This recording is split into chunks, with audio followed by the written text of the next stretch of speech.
And so it was a huge shift. And so I feel like as someone who's not like that old, when dealing with younger generations, I kind of have to remind myself and remind them that it's new. It's very new to all these institutions. Of course, they're going to mess up when they're working on stuff. That everything is an incremental change, because I think that the body of work that exists right now is like insanely profound in its impact.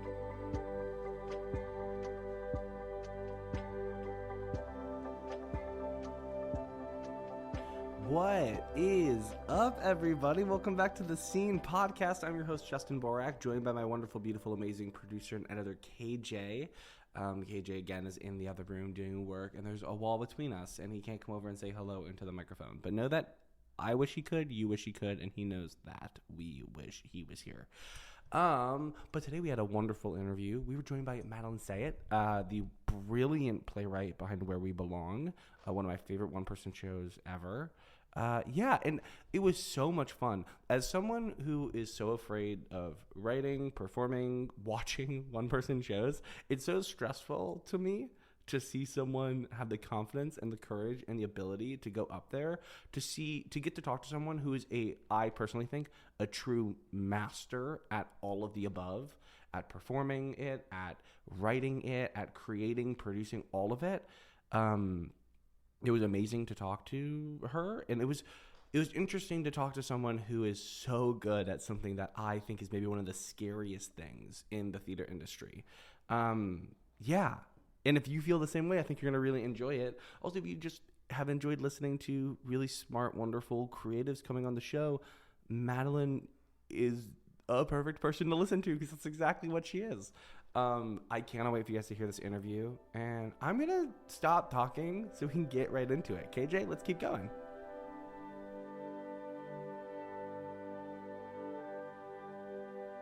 I have a good friend here with me, my buddy Aaron. Aaron, how are you? I'm good. Thanks for having me. Aaron's a friend of the pod.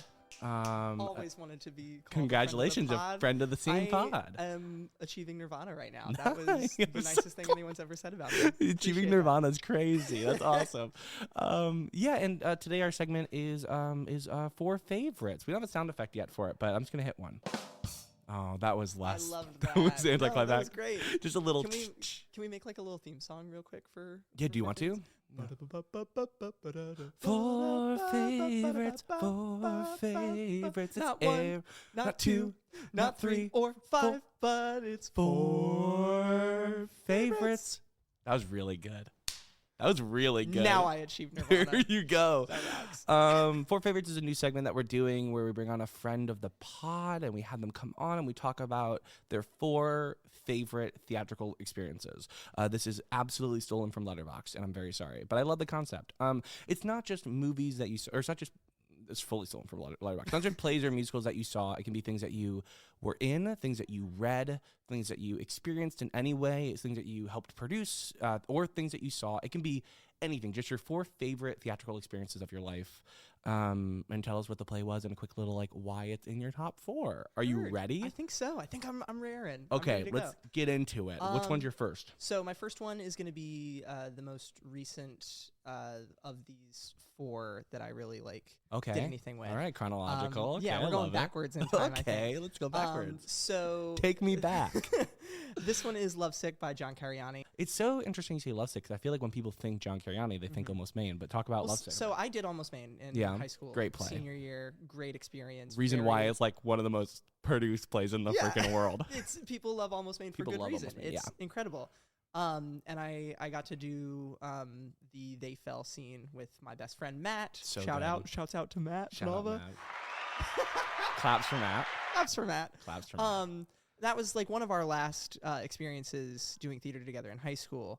And that was it was amazing. And we, after a couple years later, I learned of the existence of Lovesick as kind of a sister play. I read it, really, really loved it. So good. I love Almost Maine and will always go to bat for Almost Maine.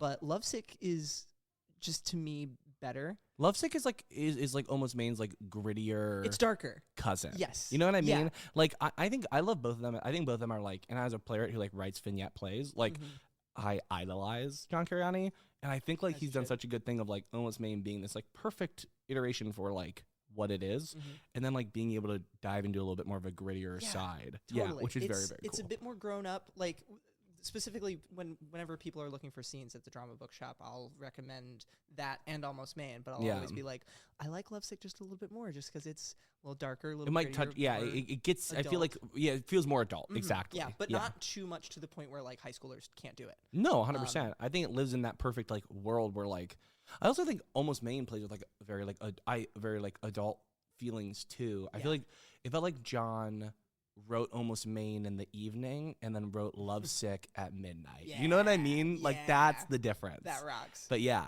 Wait, so you were in Lovesick? So I ran a theater company with Matt during college. Claps to Matt. Claps to Matt. Shout out Matt. And our final show, we did like 5 different shows, a couple of which I'll also talk about.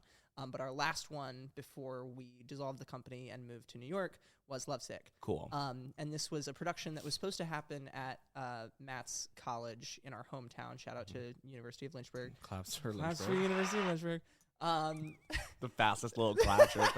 That's all Lynchburg deserves. All Lynchburg gets. But so they were supposed to do Lovesick as like their underground, like student produced show. Cool. The year that COVID hit their school. Okay. And like shut everything down for them. Yeah. And my friends, that also Matt's friends in that program, were supposed to direct it, and it was supposed to be all students, and he was going to be in it. So everyone was super bummed that it didn't get to work out. Yeah. So once things started to subside a little bit in 2021, we were like, hey, why don't we just do it? On your own, yeah. Yeah. So Sweet. As someone who was not affiliated with the school, it was a little weird to like insert myself there. But we got Matt was in it. I was in it. The 2 original directors that were supposed to direct it, our friends, came in and directed it. That's awesome. And we got some of our other friends to show up and be in this 4-person cast. That's so fun. And 3 out of the 4 of us that were in that show, that were in Lovesick, were also in that production of Almost Maine that we did. Oh, cool. So it felt very full circle, but it was just very, very enriching, very just a lovely, lovely experience and a great send-off for that company. Yeah. So I'll always have really, really fond memories of that production. Sweet. Okay, Lovesick, so number Lovesick's 1, baby. Up there, yeah. Yeah. I think my next one is going to be Puffs, or what is it? I've seen that as your. Aaron also works at the drama bookshop, and I very much have seen your like thing in the back when staff picks is always tough. It's big up there. Yeah. That's one that we constantly have a ton of inventory for because it's so popular, because people love it for good reason. It's very funny. It's a absurd, so super fast-paced parody of the Harry Potter universe told from the perspective of the Hufflepuffs. But because it's a parody, and because J.K. Rowling is J.K. Rowling and also apparently extremely litigious, they can't use any of the actual like stuff, the jargon from Harry Potter. So there's the Puffs, there's the Braves, the Snakes. It's all very like you know. But it's so funny, so well written, so well timed. It's a great farce. I feel like people don't like throw like farce and fantasy together, and it is like a very like. It sounds weird, like, but if you did Clue and you want to do something else in like a similar vein that kind of does like the same thing, Puffs is like a great like thing where like it will harken back to Harry Potter brain, like kind of like Clue harkens back. Yeah, but it also like. It lives in the the jokes come so fast. Yes, it's just crazy. The quippiest play I've ever been a part of. But we did that show right before COVID hit in 2020 at the very beginning of the year with the same theater company. Yeah. And I directed it and got to play the narrator. Oh, sweet. And it was so much fun. It seems like a blast of a show. Like a relatively big ensemble, and everyone is doing so much. Yeah. Like you have the core 3 that are supposed to be like foils for Harry and his friends, but then everyone else in the play aside from those 3 play multiple characters. Cool. So like, there's like the girl that plays Harry also plays Moaning Myrtle. And like 3 other characters. The kid that plays Cedric through Act 1 plays Voldemort in Act 2. Oh, sick! And it's also so stupid, and I love stupid. It's so great. Comedy. Yeah. Dumb like stupid comedy. I feel like you don't find as much in plays anymore. So when you do find it, it's like so much fun to dive into and just like feel like goofy for for a production for Yeah. a run. Yeah, it's great. Big fan of that. Yeah. So there's a fantastic pro shot of the original off-Broadway Oh, it's production. great. That's- Broadway HD, right? It's on that, and you can like rent it on Amazon. Oh, sweet. too. Yeah. But yeah, big fan of that show. Big fan. Holds a All right, very- Puffs number 2. Puffs 2. Number 3 is going to be Fully Committed by Becky Mode. Was that the one that Jesse Tyler Ferguson? Yeah. Okay. Yeah. So that was my first post-high school experience in theater. Yeah.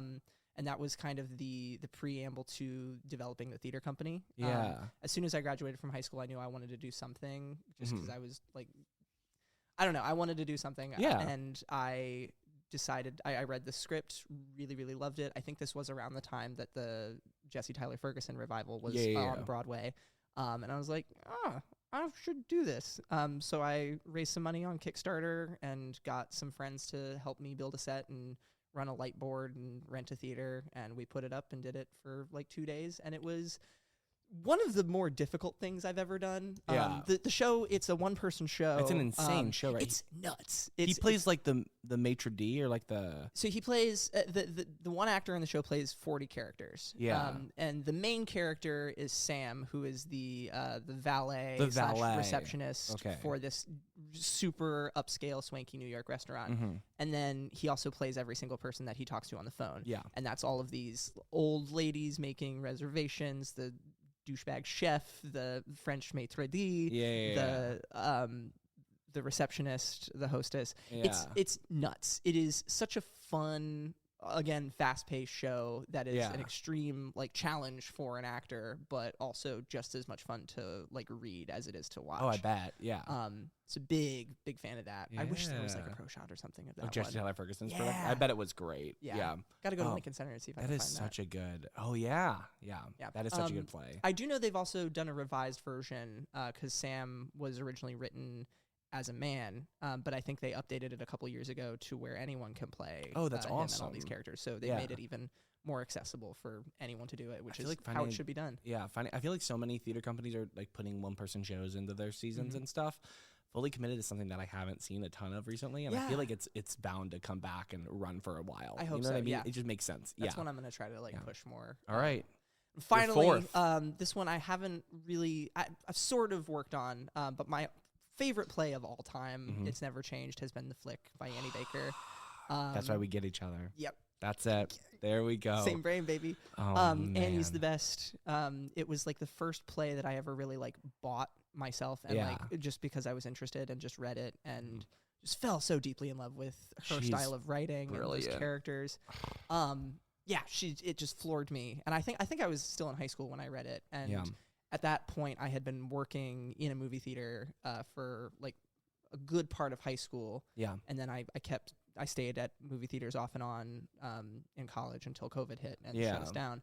But I deeply empathize with the plight of these poor guys working in this garbage movie it theater. follows through people working in like an indie movie theater, like a small movie theater that's like kind of on its way down the drain. Yeah. And so are they. Yes. And yeah, it's so good. Yeah. It deeply explores like just melancholy and it's very I've heard it described as boring, which is valid because it is very slow. It's very long. realistic. It's like 3 hours long. Apparently the original It's not production, for everybody. Yeah. It's definitely not for everybody. Apparently the original production inspired like a bunch of walkouts, and it was Yeah. very notorious for that.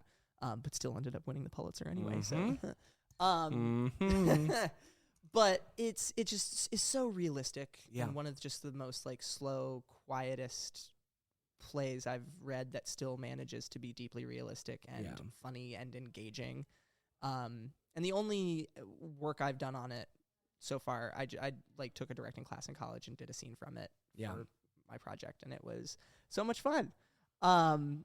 But I desperately want to actually stage it in a real movie theater one day. That's a goal of mine. I feel like that's everyone after they like read the flick. It's like everyone's goal is like, I gotta do Gotta movie do the theater. show. I gotta do this show in In a or movie you gotta theater. do it in a theater, but put the audience on the stage. That's 100%. That's like everyone's idea. Yeah. And here's the thing, I would lose my mind if I actually got to see that happen, but I still haven't been able to see it happen yet.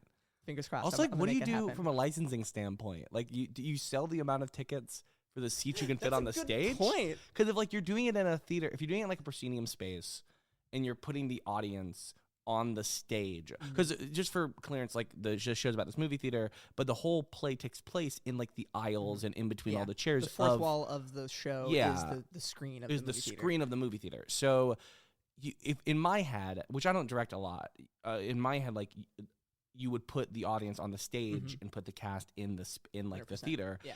But then like, do you say like, I know this theater's 250 seats, but we can only fit 50 seats on the stage, so we can only sell those 50 seats? Yeah, I hope that the licensors are I feel like it would gracious make, with that I feel like that would make specifically. sense. That would be such a weird play to license. That'd also be like such a interesting play to see, because honestly, I've never seen it like done, which makes me so sad. It doesn't get done that often for understandable reasons, because it's so hard to stage. It's so hard to do, and it is like one of those shows that like you and I would nerd the F out if like we heard it was happening, but also like a 3-hour slow burn play about these 3 people, like kind of like in just kind of like a play about melancholy and a play about nothing almost is kind of what people, sometimes people refer to like Annie Baker stuff as. Like the Aliens, I think kind of fits in there too. But like, I would love to see it happen. But yeah, I think that's like a reason why sometimes it's not produced, is because especially the flick is like, it is so hard to stage it. Yeah, it's so hard to like put it up. At the bookshop specifically, that's one of the plays that like I see sold the most, because it's so easy to read and so easy to pick up and just dive into the world. Oh yeah. But it's such a weird outlier in that it's so popular in terms of people just reading it, but like staging it is nearly impossible. Yeah. And it's so hard to actually find a production of it. Yeah. So that it's super interesting just for that reason alone. Yeah. But someday it's gonna happen. I'm gonna stage it. There we go. I'm gonna do that and do the Christians in an actual church, Pentecostal church. Pentecostal church. Boom, baby. All right, immersive theater. 4 favorites. We have Lovesick. We have Puffs. We have Fully Committed. And we have The Flick. Yeah. Great 4 poll. Thanks. Aaron, thanks for being on the show. Thanks for having me, buddy. Appreciate it. Celebrate 8 decades of iconic theater with the new Dramatist Play Service official merchandise collection. From hats to t-shirts to totes, DPS merch is your new one-stop shop for repping the OG of American drama. Whether you're a playwright, a director, or just a diehard fan of the canon, this collection is all about icons, excellence, legacy. Visit merch.dramatist.com to explore the whole collection and wear your theater love with pride.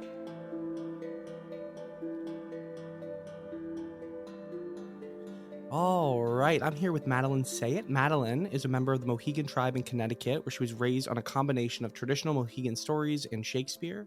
Madeline's a director, playwright, and theater maker, as well as an advocate and champion of fellow Native artists.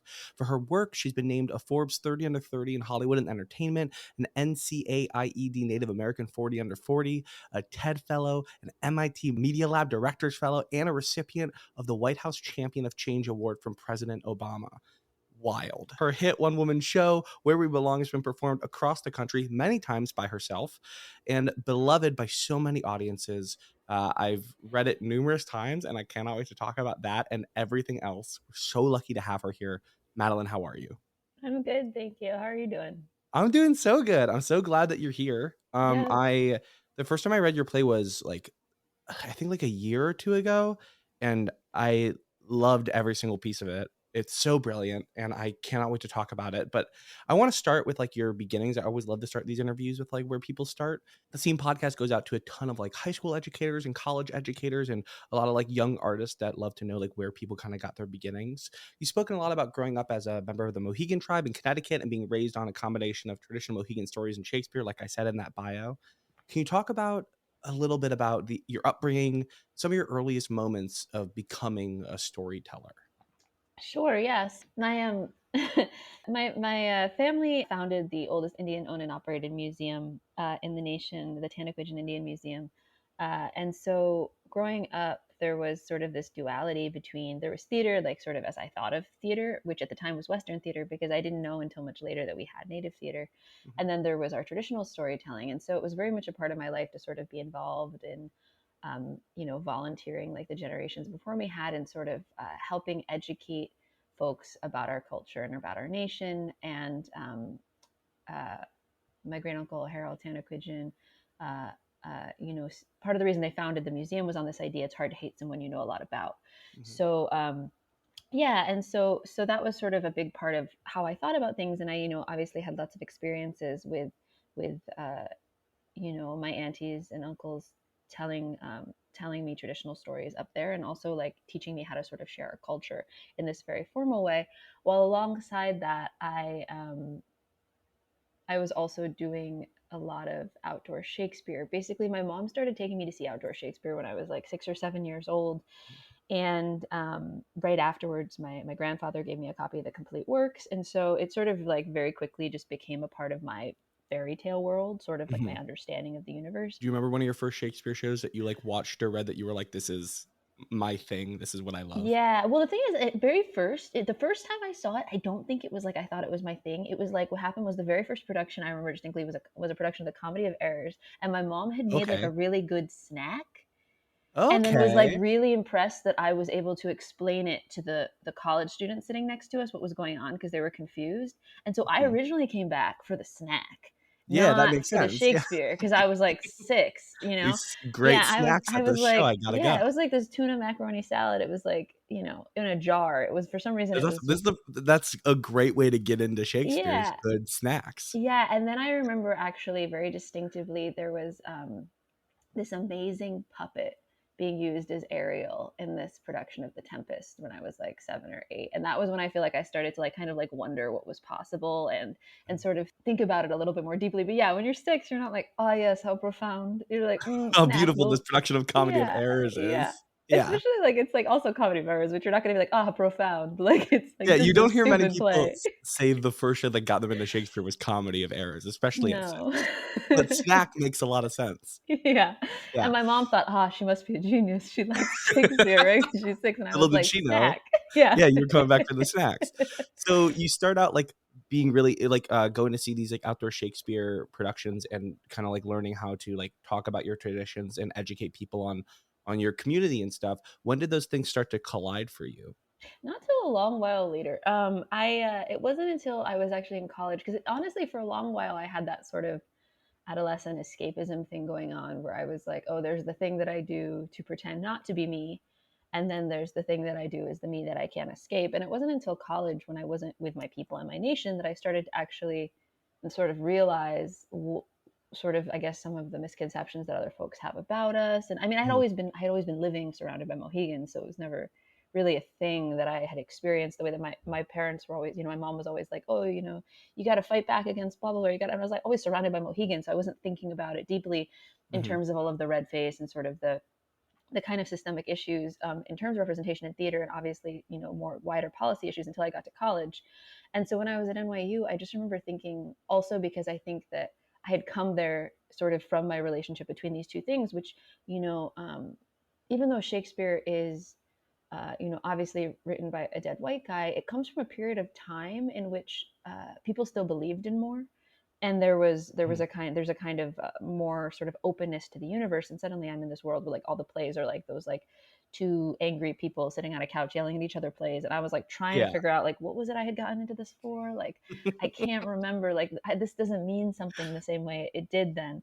Yeah. And It's a so big there, jump yeah. between the Shakespeare canon and the two angry people on the couch kind Yeah, of I plays. was like, "Is Yeah. this what we're doing? Is this what we want to do?" I was like, "Why are we here?" I thought I was gonna do something like epic and profound. Yeah. Um, and also because I've been mostly performing outdoor Shakespeare, it has its own also sort of like kind of communal like relationship to how people come to it, right? Yeah. And so yeah, so anyway, so I'm there with the people on the couch plays, and I was really lucky because my final year of undergrad, there was a contemporary native drama course being taught, and that sort of like changed everything for me because it sort of led very directly to me being able to be to know that there was native theater happening, which again nobody tells you. Like if you go to a bookstore when you're a kid, you don't see native plays on the shelves. You see a Mhm. bunch of Shakespeare, and then maybe some of those two people on the couch Yeah. arguing each other's plays. But but you don't see native plays on the shelves, and that's Yeah. very intentionally like part of this systemic erasure. But I didn't know that. I just thought that it did. I just didn't know. It just it never occurred to me that it even existed because at that point in time, so much of it had not been in the mainstream theaters. Right, it had been like Mhm. downtown New York, kind of avant-garde experimental stuff that unless you were in the know, you weren't going to get to see. Yeah. So once I knew about that, it sort of led very quickly to the summer after I graduated. My sister forwarded me this call for actors to be in a reading of a play by William S. Yellowrobe Jr. up in Maine, and I went and I volunteered. I was the only Native actor who volunteered, but at the time I was like, he's famous. I learned about him in my class, you know. And so me and Bill quickly became friends, and he brought me into the Native theater community. But I often think about that moment, especially now that Bill's passed, as like, what would have happened if I hadn't had that moment? Because at that moment I was really struggling. Like, is there a place for me in theater? Why am I here? Yeah. What do I actually have to contribute? Am I And just supposed to be being yelling on couches at other people? yeah, and like, is that Yeah. what is that? Like, what Yeah. is that? And also, I feel like the whole theater field. I mean, suddenly I feel old whenever I say this, but I'm not that old. But in the time between when I finished undergrad and now, I feel like the entire field has drastically changed in terms Mhm. of the spectrum. Well, it's changing back a little, but has drastically changed in terms of the spectrum of kinds of works being produced and embraced on stages all around the country, and Yeah. that's been so exciting. To watch, but it's so weird to think about. Like, it wasn't that long ago that I was sitting there and I was like, I don't get it. What is happening? Yeah. Yeah, and to be fair, I was in a school that was founded by Mammoth, so it's a very specific context. A super specific context. I was gonna say, yeah, there is still some old white men yelling on couches Oh, for plays. You're sure. seeing more and more. A lot of the time when I do these interviews, I research the playwright and I find all these plays, and I found myself diving so much into like articles that you've written and like some stuff that like was so wonderful and smart. I want to talk about this article you wrote for the High Country News in response to the possible TV adaptation of The Last of the Mohicans, but more broadly about what you called as like America's obsession with killing Indians. You also wrote for the American Theater about the rise of Native women's work in Oregon at one point. So I wanted to talk to you a little bit about where do you feel the Native theater community that you like were able to find yourself falling into after college, where do you feel like it stands in like where do you feel like Native theater and Native media stand today? Sure, yeah. I mean, I think there's a really complicated thing happening between what exists and what's being written versus what's actually being produced. I think Mhm. that's always sort of the strange tension, and I think even more so now because there are so many more native playwrights who are writing somewhat prolifically at this moment. Like, even just the small program that I've been running and working with for the last 10 years, the Indigenous Performing Arts Program, like over the last 10 years, every single year we've given a development opportunity to a Native playwright under 25 and under. And now there's like these like 12 playwrights, these 12 incredible playwrights, an entire generation of playwrights that I've like, you know, I've been like, okay, great, your work is great. Like, we're going to support you. We're going to do this thing. But now I'm like, wait, what happens? Like, where is the rest of the pipeline? Right. Yeah. Like it's this really tricky system where there's like maybe a couple native playwrights who've been given access to mainstream institutions that offer sort of a very narrow spectrum and often are writing for white audiences, not for native Mhm. audiences, right? In terms of what's being shared. So I think it's complicated because I think that it's not like a situation where we have a ton of native producers working in major theaters, or even Yeah. that when major productions are being produced, that native theaters and native directors are necessarily being hired to direct them. So I think there's a real spectrum depending on the institution and the level of investment. But like, for example, right now, the fact that like Jiva is producing Vicky's play Pure Native is amazing. I mean, there's it wasn't very long ago. Like, I think it's hard to I have to like remind myself sometimes that it really wasn't very long ago that it was just red face. Like, it was 2015 and it was just red face, and we were like Yeah. writing articles being like, hey, it's a problem that's just red face. In 2018, when I wrote that Native Women Rising article, it was like the first time that three, you know, Native women's works were being produced at the same time in Oregon, but it was also the same time, the first time that that was happening at all, you know, at Yeah. lower theaters.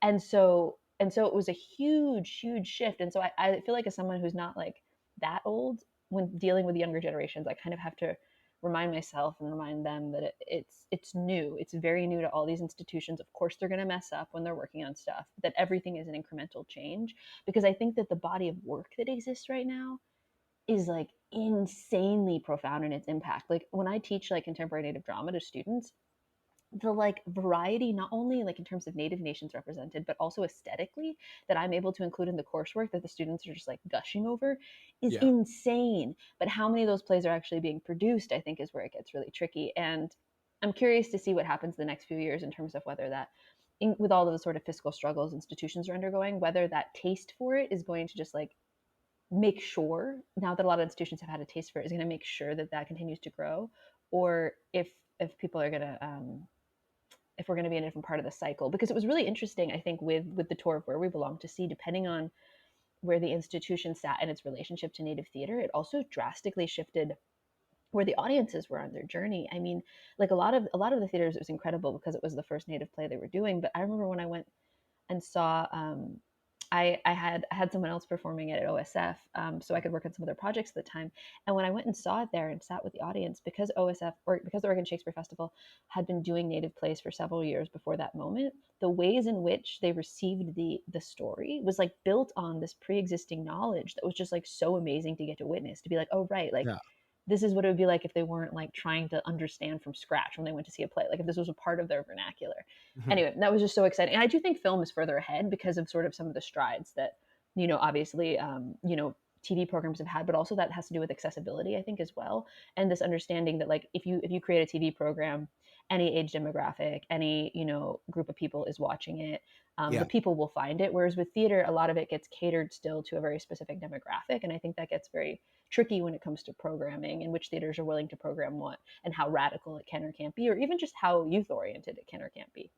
Yeah, no, totally. I love to do this when people bring up their like knowledge of a playwright base that like I personally am not incredibly knowledgeable of. Are there any native playwrights that you're like these people are not seen or produced or used enough, and like you want to give them a shout out, like people that like Oh people yeah. on this podcast should be reading? Like who would you recommend? I mean, that's the problem, is once I start, where do I stop? And then of course I'll leave someone out, and then somehow they'll hear it. No.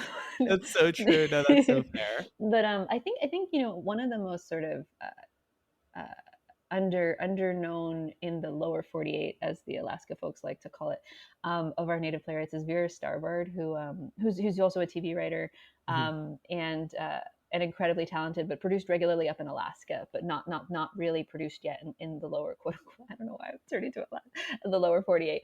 Yeah. And so that's somebody whose work is really really incredible. A lot of these younger playwrights, like uh, Dylan Chitto, Maddie Easley, Drew Woodson, Tommy Mhm. Enter.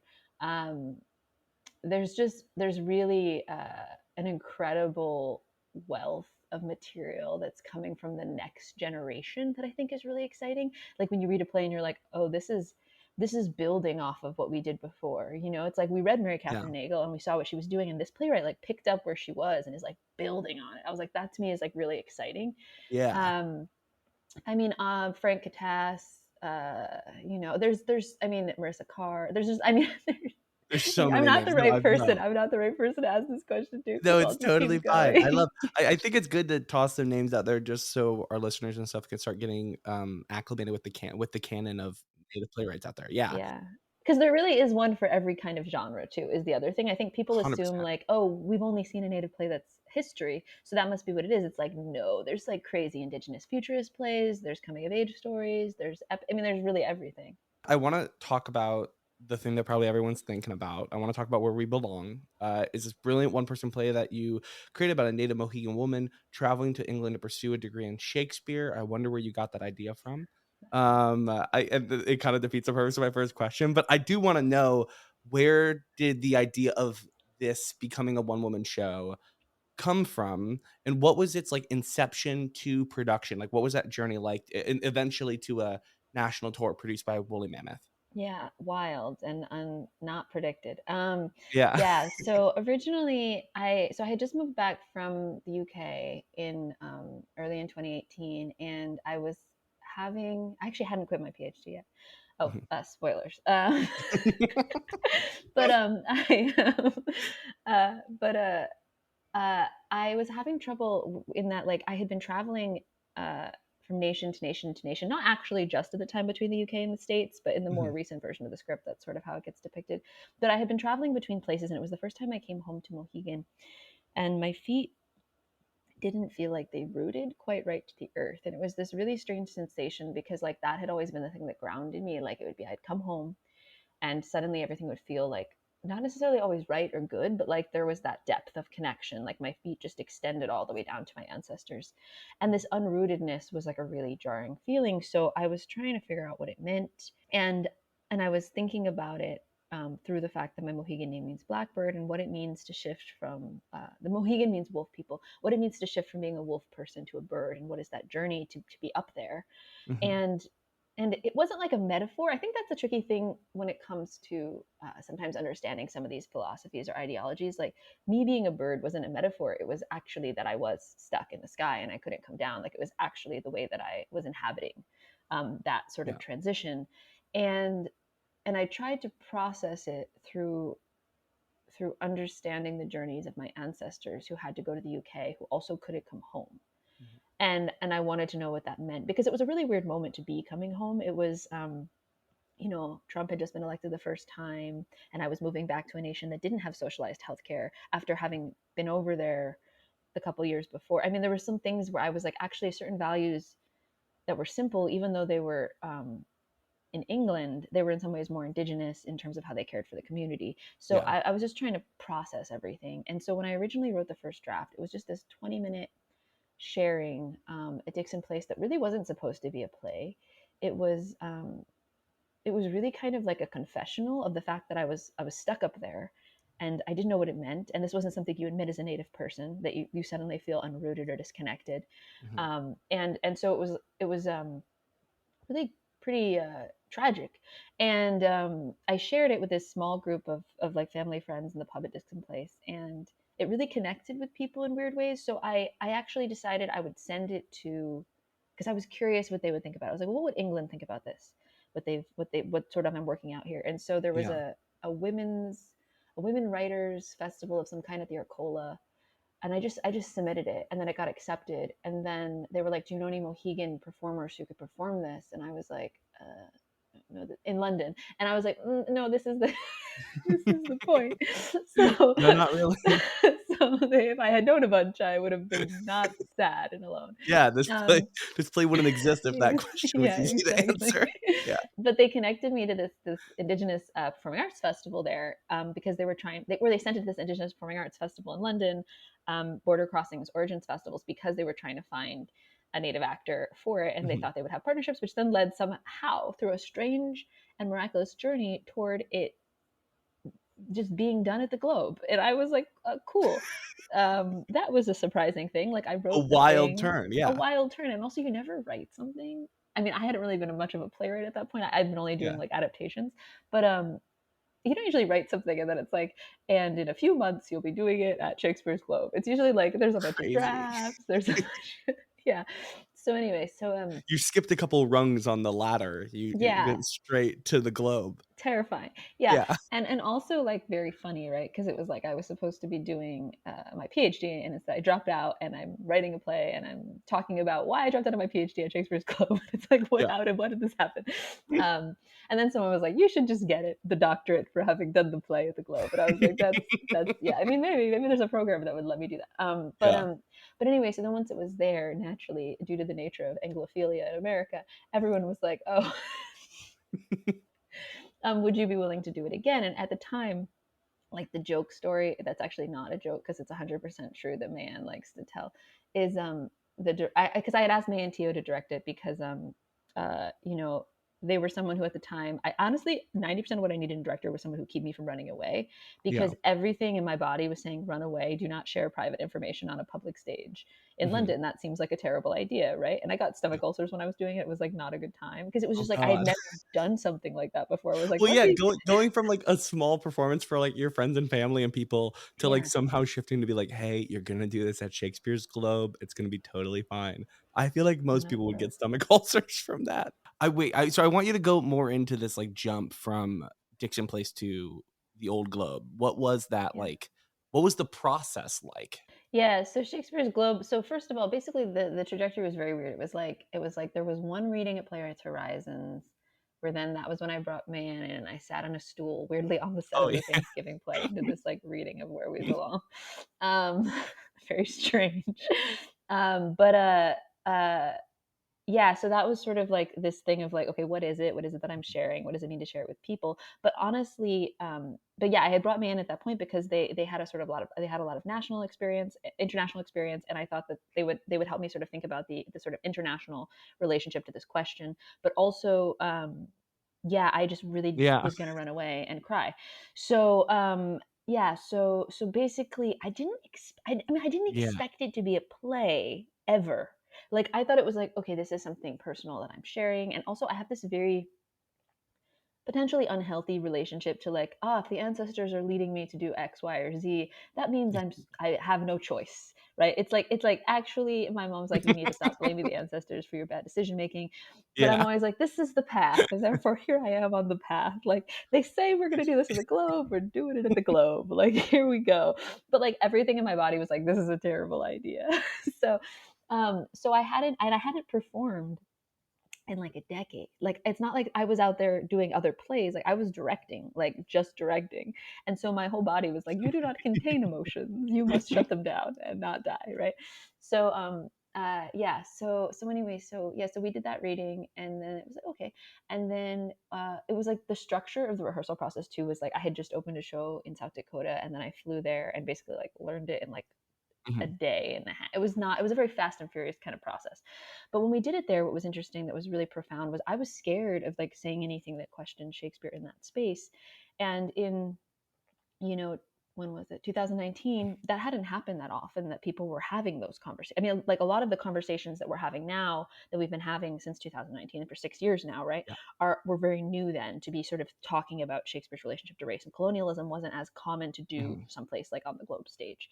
And what I thought was really incredible was at the end of that performance, it was like everyone immediately stood up and they said that, that first time I performed it, like it's not that common to actually get standing O's there because like they're not always Yeah. seeing something that's new or refreshing. And it was like everyone was just it changed their relationship to the space, and it had caused them to think about the space differently. And also for me, ancestrally, it was a very specific performance because my ancestor Mohammed Wayonamoon, who's in the play, was a block down the road, right? So the globe is right near Southern Cathedral, which is where Mohammed is buried. And so for me, that performance was always about him. It was about going Okay. there Yeah. and being there for him because he can't come home. And so there was a lot of just very unique things about that. But from there to the national tour, yes, man was talking to Maria Goyanis about it. And Maria was like, oh, would Maddie be interested in doing this again? And Man was like, well, she said she would rather die, but let me talk to her. Uh, and because I really like, I almost died. I was just like so Yeah. sick. I was like, this is the worst thing I've ever. And yeah, and I felt that way for a while because it really wasn't meant to be play. It wasn't. It was like me just Yeah. re-experiencing my trauma at that point. It was like not like some sort of art. It was like, here, Mhm. you want some pain on a platter. You can have some pain, and so it was originally supposed to be done at Woolly for this like very short run. Well, actually, we did a little bit like we did like a test drive. I was like, let me see if it even makes sense in America. So I Okay. did a reading of it at Rattlestick that was very positively received. And then when we went into development at Woolly, I basically requested if we were going to do it in the States that I have five of like sort of my peer native theater makers act Mhm. it and be in dialogue with it so that I could really see and understand what it was that I was making and how it would engage here with community because I'm not Yeah. used to making native theater alone. That's like a weird not native theater kind of thing to do. Yeah. You always have other native people around. And so yeah, so we were able to work with that way. I had Vera Starbard in as dramaturg also, so that there was just like more Native folks around me, and also specifically Native folks of the next generation, because I was thinking about what it would mean Yeah. for the next generations coming. This specific play. Um. Anyway, so yeah, so then we made a long story short. There's no way to make the long story short, but basically, what happened was because of the shutdown, we were like, okay, we'll just make a film. And I thought that was great because then I can do it once and then we can use Never have to it. do it And again. then I Yeah. never have to suffer through this again. Yeah. But then unfortunately the film, the film could be seen by people and the people were like, here we go. Maria had this idea of a national tour and I was like, The that's cute. opposite of what you That's cute. want. That probably won't happen. I'll just deal with it. Yeah. I was like, I literally said over and over again, I don't think that would be sustainable. Like, I think I would die. I think that would lead to my death. Mhm. And many times it almost did. But anyway, but yeah, but over time, ultimately, what ended up happening was that the it sort of shifted from being me reliving my own experiences Yeah. to me performing the text, which even though it's my own, so it's still my own experiences, so the personal relationship to it, but you can only maintain sort of like re-experiencing something, right, so many times. And And so Thank it didn't gosh. kill me. I'm still alive. Here I am. And I learned a lot about solo performance, but it is tricky because the structure of the play, it wasn't really designed to be a play. It was like a journal entry. So I genuinely didn't know when we Mhm. handed it off to other performers that it would Yeah. make any kind of sense. I thought, oh, here's my journal entry, and I've been reading it out loud to people, and that's strange and awkward. But like, what will it be when other people share it? And I actually was like kind of profound moment to see sort of the Yeah. text stand up on its own, and it's also been really profound. There's been moments I've gotten to see like students at universities read it, like native students, and see them grapple with their Mhm. own things through it has been really profound. And yeah, and so now I'm a great solo You know how to performer. do it. I know how to solo perform. And well, yeah, I know. Well, it was funny because when I went back to doing it at the Folger, because I had taken a break and had other performers doing it, it was like completely different. It was like originally I was like, oh my god, I have to survive this tour, and then when I came back, I was like, You oh, this got old this. You know what thing. you're doing. Yeah, here I've done this show You're like before. someone It's who's done like like Hello Dolly 6 times. um, You just you next time you do it, you're just like, "Oh, this yeah, is this is easy. This is whatever." Yeah. yeah. And also I was like so much older too that like when they played my voiceovers, I was like, who is that child? What's she concerned about? So anyway, but also I think a big part of it was Yeah. the dialogue had changed. So when I was originally doing it, there were instances where audiences would get mad at me because like some of the things I was talking about hadn't been talked about as much. Like 6 years later, it's like most people have at least heard that Yeah. this is a part of the conversation now. A lot of these issues, like, or they came out Mhm. in the news in different big ways from the beginning to the end of the process. Anyway, so that's the long saga. And now it's been interesting because Mhm. now there have been other productions of it, which is strange in its own way because there are a lot of protocols around culture and language for my people. But really exciting because I never feel like, I mean, when I see them perform it, even though it's my experiences, I never feel like they're performing me. I always feel like, oh, this is Yeah. something entirely new each time, which is really cool to be able to for other Native artists to be able to have that platform to be able to process I their was gonna say, own now that it's life in and licensing, have you experiences. been able to see a lot of those performances of people just licensing the show and putting it up on their own? I think I've seen almost all of the No. times that someone else has performed it. Yeah, I mean, yeah, also because it's Yeah. always been performed by Native people. so um and there's usually questions about pronunciations, which my list of what needs to be pronounced correctly continues to expand because I never think of what someone Mhm. could come up with saying wrong. Like I'm always like, let me.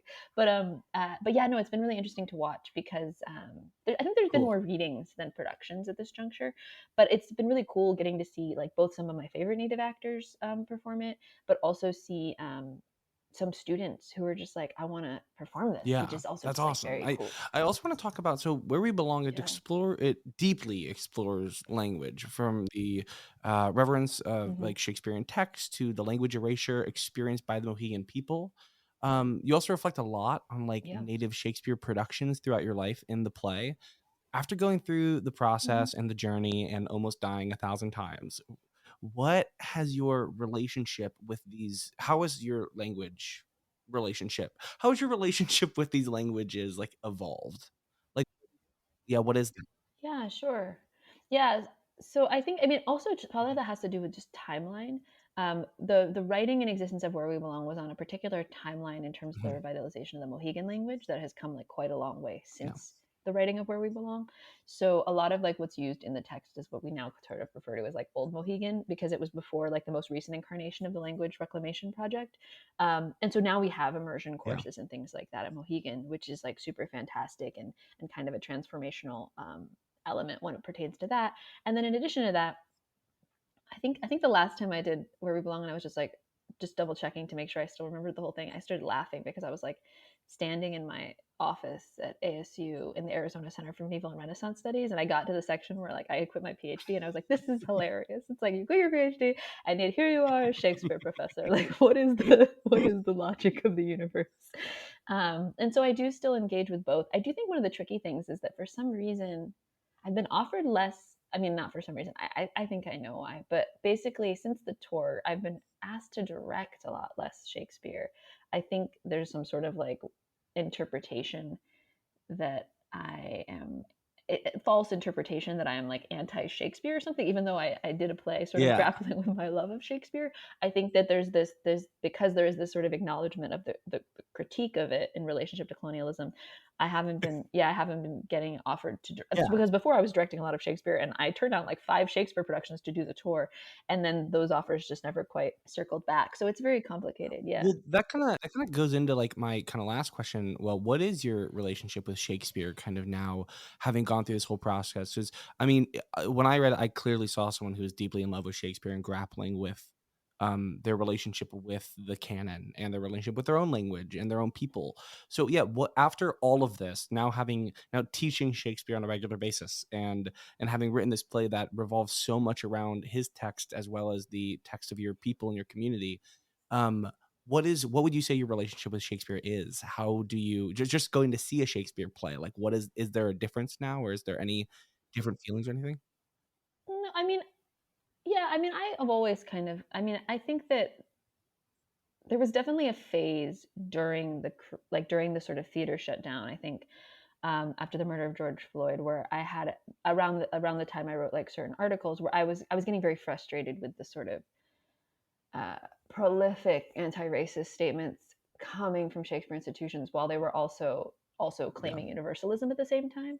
And so I feel like I did a lot of specific like analytical work to try and dismantle that, because I found that particular thing very frustrating. Not Shakespeare himself, but this way of being like, oh, we support all these things while at the same time we're claiming that this playwright is yeah, better than any other playwright in the world, and that his work just like this missionary complex aspect of things that is, mhm, a little complicated.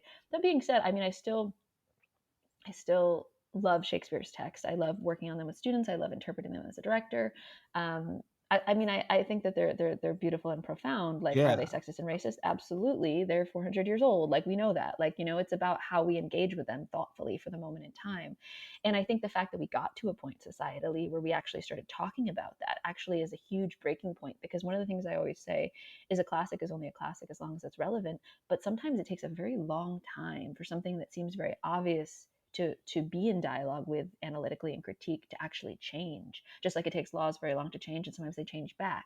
I feel like that might also be happening with Shakespeare. Things mhm, change forward and then they change back, right? Everything is a circle. But I dramaturged a production of As You Like It at Shakespeare's Globe a couple summers ago. Like, I'm still consulting for a bunch of my friends who yeah, are directors working on Shakespeare plays. um, there's no way it's gonna like exit yeah. It's a huge my part. life. It's a huge part of it, and also it's the thing that like as is sort of I think described in Where We Belong, at a time in my life where I couldn't find a place to fit in, it is the thing that Mhm, gave me that space, even if that then turns into everyone just asking me to talk about the Tempest, like, and yeah, trying to corner me within that space. It is still, at various points in my life, the thing that gave me a sense of community and a sense of belonging. And even still, I do feel like it's my yeah, particular brand of fan fiction. Like, like I could talk about any yeah, Shakespeare play for an indefinite amount of time with someone, because like we both know the play and have different ideas about it, and it mhm, gives us that commonality. yeah. Is um there? yeah, I so love asking people this who are like deeply entrenched into a like historical playwrights canon. Are there any Shakespeare plays that you're like, I need to direct this? Or is there something that's like on your like list of things that you haven't been able to get to yet that you like really really want to get to? yeah, I really Hmm. want to do a Cymbeline right now. There's a couple things in it that I think I could like work through and piece through in a way that's really interesting, and kind of like, I also, because Yeah, Cymbeline tends to get cut a lot. I feel like I've never seen a Cymbeline that like actually reflects what I think yeah. Cymbeline is, if that makes sense. And also there's all these really interesting. It's one of those plays that has all these really interesting, kind of like Mhm. strange moments, like your ancestors visiting you, Yeah, or you know what I mean, like things like that built into it that I just think would be really fun to be able to explore. Also, I just think that there's a lot of like, yeah. Anyway, I like the plays where it's like there's something to okay, solve yeah, for. You know what I mean? Where you're like, oh, there's something that I can contribute yeah, to this play in production, as opposed to like just like, I mean, like, do I think that some plays are really fun? But like, do they yeah. need me to direct them? Not necessarily. I like the ones where it's like, oh, there's something in here that I feel like if I was able to like dig into, we'd get to like Especially a actually show like really do Cymbeline something that kind like of hasn't amazing. been taken on as much as I feel like a lot of the others in Shakespeare's canon. There's a lot that Yeah, you can discover that haven't been yeah. explored or discovered or examined as much yet. Yeah, sweet. Yeah, for Madeline, sure. dude, thank you so much for talking to me. I love ending these by asking people what they're working on or if they're doing anything. So are you, I know you're teaching at ASU. Are there any other projects that you're working on? Any adaptations or plays that you're writing? Anything? Yeah, I'm currently doing an adaptation of Faustus, which I'm having a lot of fun with. Just thinking about sort of this 24-year deal, right? This idea of cognitive dissonance of like, oh, that's a bunch of time that I'm getting in exchange for X, Y, and Z. When in reality, we know like actually that's not very long at all, and Yeah. there's a lot of deals being made that take Mhm. that future away from us right now. I have a new play called The Fish, which is this. It was actually sort of created in response originally to a mini commission that asked me to sort of write into sort of the intersection of Mhm. Mohegan Jewish experience, and I sort of like ended up for some reason taking that into it becoming a Noah's Ark allegory about Nice. fish. Yeah. But anyway, it's hard to explain. It basically it's about the waters rising, and it deals with like imagining a Yeah. future for my descendants essentially. But basically it's like it's like this weird intervention made by fish that are thousands of years old into like what happened last time, and it's actually kind of crazy, and I really enjoy it. But it's got a bunch of Sweet. workshops coming up, which is great. And also I am psychotically now writing another Oh solo my show, which is gonna gosh, you're be taking it on again. but I know, but what happened was I realized it actually is a really great way to synthesize like how we process Yeah. these big moments in time. And the more that I sort of like watched other people do it, I was like, this is a form in which actually it's like easeful for me to write. And then I get like the synthesis is actually like really powerful. And I was gonna so say, I don't know watch that out. I'm You're gonna gonna want to do it in a perform it, black box at but ASU as a yeah. reading, and then you're immediately gonna have to go to Broadway. That's gonna be Oh my God. that's like your That's the famous solo show trajectory. trajectory. That's what happens. Yeah, no, I definitely wouldn't share it at ASU first, though. I'd be like, any of my students can, like, because I right now I'm teaching the grad playwrights, and I'm like, I feel like those are the people Yeah. I'd be like most like nervous to have see it. It's like you're I supposed to can't show you respect this me, so I thing. can't show Yeah. you anything in its raw form. Yeah, yeah, That's yeah, so yeah. funny. Madeline, dude, thank you so much for being here. Thank you so much for being on the show. Thank you so much. It's been fun. Kita bertemu.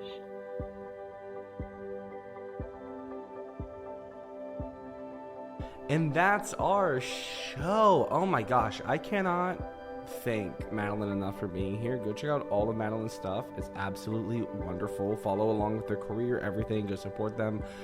And here's the thing, buy Where We Belong. Go like purchase it. It's on the Dramatist website. Purchase it and read it, because I think like it's really, really hard to imagine a one-person show without reading it. And I think it's also very impressive to read a one-person show and be able to picture everything that's happening. And Madeline does an amazing job with imagery and with text and with really creating a universe with her dialogue and with the words that she puts on the page with Where We Belong.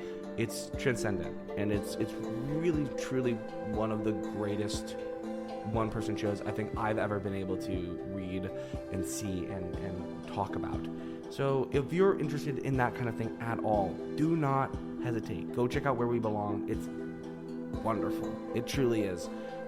Thank you guys so much for listening. Another huge thank you to the team over at The Scene, Zach, Leah, KJ. I love you all very much. This podcast would be nothing without you. And a thank you to all of our listeners. Thank you guys so much for listening. Go check out The Scene News, our website, our Instagram. Subscribe to the newsletter. There's so much amazing content that goes out every single Saturday with them, and it's so good. You might see a familiar face with a little column in there called Shows You Should Know. So go give the newsletter a read. And I'm going to end this episode the way I end every episode. And I'm going to do it this week with the energy in which me, Justin, have just performed a one-person show. And is absolutely not confident in how it went. And this is earnestly what I think I would do in front of an audience of hundreds of people. I would get to the end and it would be silent. And then I would fully break character and ruin the entire motif of the show and say... And scene. Did you like it? Did you like it? Please tell me that you liked it. Please, God, please tell me, please. That's how I think my one-person show would end. Poorly. So, again, go read Where We Belong. Okay, goodbye.